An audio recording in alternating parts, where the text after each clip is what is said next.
Monsieur Mathieu Takizala, aux opérateurs économiques, depuis lobby Tomoni, To et Kiti, spéculation de Makas, réaction des années. Bon, oui, le problème est allé à mon d'abord, pas uniquement opérateur économique, mais nazali entrepreneur.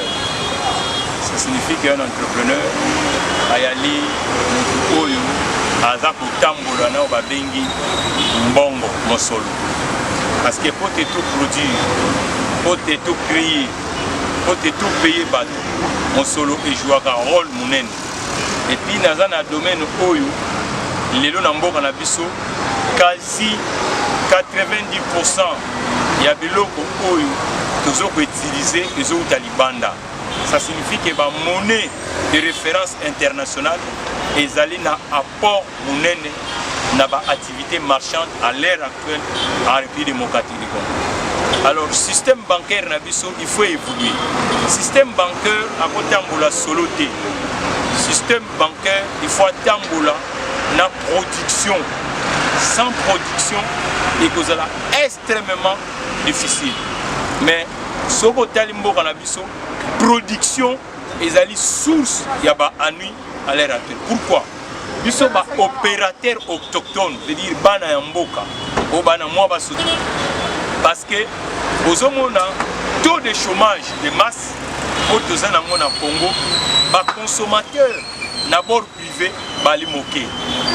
Donc, les consommateurs d'abord privés, ils ont tenté de l'industrie de l'informel. Or, Mboka Soki, l'industrie informelle, a doit épeler par le marché. Et ça dit que la société va développer les athées.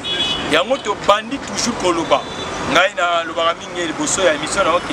Nazali, auteur, il y a plan de relance économique pour élaboré en tant qu'un économiste congolais, un entrepreneur congolais, pour te relancer l'économie autour de l'entreprise pour attractive pour te dollars, la monnaie étrangère pour les référents. Dans le commerce international, tous ont la source de créativité et de revenus. Donc, vous savez que les lots à l'ère actuelle, ce que Congo, ils sont extrêmement difficiles pour tous la compétitif dans la nation. C'est pour ça que à chaque fois, l'offre et la demande, ils ont ça qui est plutôt une crise. Il y a Covid-19. Covid-19 est une crise, c'est vraiment la troisième guerre mondiale. Ils ont fait la troisième guerre mondiale parce qu'elle a impacté l'économie nyonso. Asie, Australie, Amérique, Afrique et en particulier l'économie congolaise avec des gens faibles mais avec des ressources impact de la Covid-19. Et je dis toujours au président de la République, je dis qu'à l'heure actuelle nous devons vraiment faire de sorte que la République démocratique du Congo devient un joueur au lieu spectateur. Parce que jusqu'à ce que nous sommes toujours spectateurs. Pourquoi?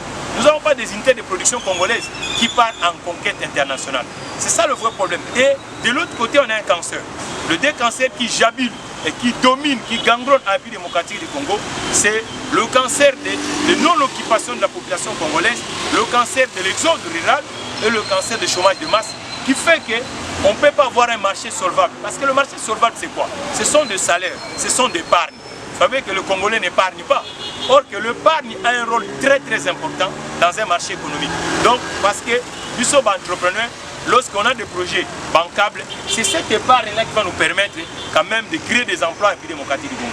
Donc la République démocratique du Congo, et puis c'est nous les sociétés privées qui peuvent aller proposer des services à l'international ou des produits à l'international pour qu'on puisse retourner le balance des devises en République démocratique du Congo. C'est pour ça que vous voyez qu'à l'ère actuelle, on dépendait plus dans ce qu'on appelle les royalties douanières et puis les royalties miniers. Mais quand vous voyez qu'avec Covid-19, aucun pays partenaire commercial de la République démocratique du Congo achète cobalt ou cuivre. Donc, c'est ce qui fait que la République démocratique du Congo a pris un énorme coup de fouet en termes d'entrée de devises en République démocratique du Congo. Alors, M. Mathieu Takizala, nous allons finir avec cette question. Vous êtes aussi acteur politique, analyste politique. Alors, que dites-vous concernant ces groupes de 13 personnalités qui fait un défilé, ces groupes qui fait un défilé dans différentes officines, si je peux dire comme ça, dans différentes officines politiques pour essayer d'échanger concernant les réformes sur la commission électorale nationale indépendante de la CENI et aussi sur la loi électorale? Bon, je pense que les compatriotes ont senti capables quand même de compenser une vide qui se passe sur l'espace public parce que la République démocratique du Congo, la plupart des crises qui ont arrivé à terrain social, politique, ainsi de suite, on a toujours eu l'habitude d'avoir que les autres qui vont venir pour nous dire comment il faut y faire. Mais cette fois-ci, c'est quelque chose d'encouragé parce que la larve de palabre, ça devait être les Congolais eux-mêmes qui doivent prendre le devant pour dire voilà, on part vers le mur, comment on peut se rectifier. Vous voyez qu'à chaque fois, quand on fait des élections à la République démocratique du Congo, c'est le source d'instabilité commerciale, économique, etc. Nous les marchands, c'est nous qui souffrons aussi beaucoup. Moi je pense que les amis ont eu une initiative qui est bonne. Il faut maintenant que tous les acteurs, y compris nous les acteurs économiques, que nous puissions résoudre ces problèmes d'une façon définitive à la République démocratique du Congo, qu'on mette notre population en mouvement pour que le pays soit vraiment un pays où on gagne. Parce que jusqu'à ce qu'en République démocratique du Congo, nous ne gagnons pas. Vous savez, on est spectateurs. Ça veut dire que la plupart des choses qui passent ici, on n'arrive même pas à compenser l'énorme manque à gagner qu'il y a en République démocratique du Congo. C'est ce que moi je dis. Donc il faut qu'à l'heure actuelle, nous puissions être compétitifs vis-à-vis à la réalité socio-économique de la République démocratique. Alors, spécial auto pour finir, parce que récemment, tout le monde a qui ministère, il y a petite et moyenne entreprise, il y a Gota Labino. L'Isolong est à Gindengenin. Bon, à l'heure actuelle, comme on dit crise Covid-19, et Sali Kengaï Ndekonabino n'a en contact avec des institutions administratives, politiques et financières.